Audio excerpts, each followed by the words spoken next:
ಆ, ನಮಸ್ಕಾರ. ಕರ್ನಾಟಕದ ಕಲಾವಿದರು ಎಲ್ಲ ಒಟ್ಟಿಗೆ ನಮ್ಮನ್ನ ಭೇಟಿ ಮಾಡ್ಲಿಕ್ಕೆ ಬಂದಿದ್ದಾರೆ.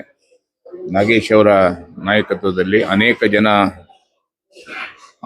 ಕಲಾವಿದರು ಇವತ್ತು ಬಂದಿದ್ದಾರೆ. ನಮ್ಮ ರಾಜ್ಯ ಉಪಾಧ್ಯಕ್ಷ ಅಂತ ಪುನೀತ್ ಅವರು ಸಹ ಇದ್ದಾರೆ. ಏನಿವತ್ತು ರಾಜ್ಯ ಸರ್ಕಾರ ದ್ವೇಷ ಭಾಷಣ ವಿರುದ್ಧ ಕಾಯ್ದೆಯನ್ನ ತರ್ತಾ ಇದೆ.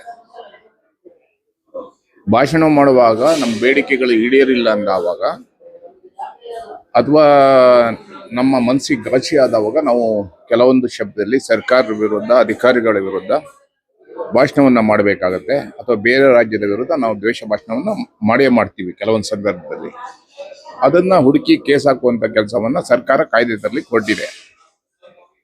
ಅದಕ್ಕಿಂತ ಈ ನಾಡಿನಲ್ಲಿ ಅತ್ಯಂತ ಆಘಾತಕಾರಿಯಾಗಿರುವಂತ ಒಂದಿಷ್ಟು ವಿಷಯಗಳನ್ನ ಇವತ್ತು ತಗೊಂಡು ಬಂದಿದ್ದಾರೆ. ಕನ್ನಡ ಪರ ಸಂಘಟನೆಯವರು ನಾವೆಲ್ಲ ಇದ್ರ ಬಗ್ಗೆ ಚಿಂತನೆ ಮಾಡಬೇಕಾಗಿದೆ, ಚರ್ಚೆಗಳು ನಡಿಬೇಕಾಗಿದೆ. ಇದನ್ನ ಯಾವ ರೀತಿ ಬಗೆಹರಿಸಬಹುದು ಅನ್ನುವಂಥದ್ದು ನಾವೆಲ್ಲ ತೀರ್ಮಾನ ಮಾಡಬೇಕಾಗಿದೆ. ಏನಂದ್ರೆ ಇವತ್ತು ಅನೇಕ ಜನ ಕಲಾವಿದರು ತಮ್ಮ ವ್ಯೂವರ್ಸ್ನ ಜಾಸ್ತಿ ಮಾಡ್ಕೊಳ್ಳಿಕ್ಕೆ, ಲೈಕ್ಗಳನ್ನ ಜಾಸ್ತಿ ಮಾಡ್ಕೊಳ್ಳಿಕ್ಕೆ ಈ ಸಾಹಿತ್ಯವನ್ನ, ಹಲ್ಕಾ ಸಾಹಿತ್ಯ, ಆ ಸಾಹಿತ್ಯದಲ್ಲಿ ಕೆಟ್ಟ ಕೆಟ್ಟ ಪದಗಳನ್ನ ಸೇರಿಸಿ ಹೆಣ್ಮಕ್ಳು ಎದುರುಗಡೆ ಹಾಡಿ, ಕೆಲವು ಕಾರ್ಯಕ್ರಮಗಳಲ್ಲಿ ಹಾಡಿ ಅನೇಕ ಜನ ಸಂಸಾರಸ್ಥರು ಮತ್ತೆ ಹೆಣ್ಮಕ್ಳಿಗೆ ಇದು ಘಾಸಿ ಆಗತ್ತೆ ಅನ್ನುವಂಥದ್ದು ಅವ್ರ ಅಭಿಪ್ರಾಯ. ಅದು ನಮ್ಮ ಮನಸ್ಸಲ್ಲೂ ಸಹ ಅದು ನಿಜವಾಗ್ಲೂ ಸತ್ಯ, ಅದು ಹೌದನ್ಸ್ತಾ ಇದೆ. ಆದ್ರಿಂದ ಕಾನೂನು ಸಚಿವರು, ಗೃಹ ಮಂತ್ರಿಗಳು, ಎಲ್ಲ ಈ ರಾಜ್ಯದ ಎಲ್ಲ ಜಿಲ್ಲಾಧಿಕಾರಿಗಳು ಈ ಹಾಡಲ್ಲಿ ಏನೇನು ಅನೇಕ ಜನ ಕೆಟ್ಟ ಸೂಳೆ ಅನ್ನುವಂಥ ಪದ ಒಂದು ಹೆಣ್ಮಕ್ಳಿಗೆ, ಆಮೇಲೆ ಅನೇಕ ಕೆಟ್ಟ ಪದಗಳನ್ನ ಇಲ್ಲಿ ಒಂದು ಕೋಣೆಯಲ್ಲಿ ನಡಿಬೇಕಾದಂತ ಸನ್ನಿವೇಶಗಳನ್ನ ಈ ಪಬ್ಲಿಕ್ ಜೀವನದಲ್ಲಿ ಅಳವಡಿಸ್ಕೊಳ್ತಾ ಇರುವಂತದ್ದು ನೋಡಿದ್ರೆ ಇದು ತುಂಬಾ ಕೆಟ್ಟದಾಗಿ ಹೋಗ್ತಾ ಇದೆ.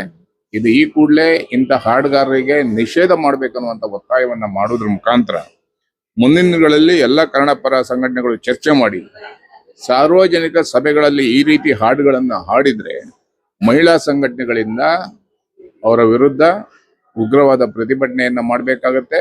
ಆ ಹಾಡುಗಳನ್ನ ನಿಲ್ಲಿಸುವಂತ ಕೆಲಸ ಈ ಕೂಡಲೇ ಪೊಲೀಸ್ ಅಧಿಕಾರಿಗಳು ಮಾಡಿಲ್ಲ ಅಂದ್ರೆ ಎಲ್ಲ ಒಟ್ಟಿಗೆ ಚರ್ಚೆ ಮಾಡಿ ಅದ್ರ ವಿರುದ್ಧ ಬೃಹತ್ ಪ್ರಮಾಣದಲ್ಲಿ ಚರ್ಚೆ ಮಾಡೋದ್ರ ಮುಖಾಂತರ ಕಾನೂನು ಮಂತ್ರಿಗಳು ಇಂಥವರ ವಿರುದ್ಧ ಒಂದು ಕಾಯ್ದೆಯನ್ನ ತರಬೇಕು.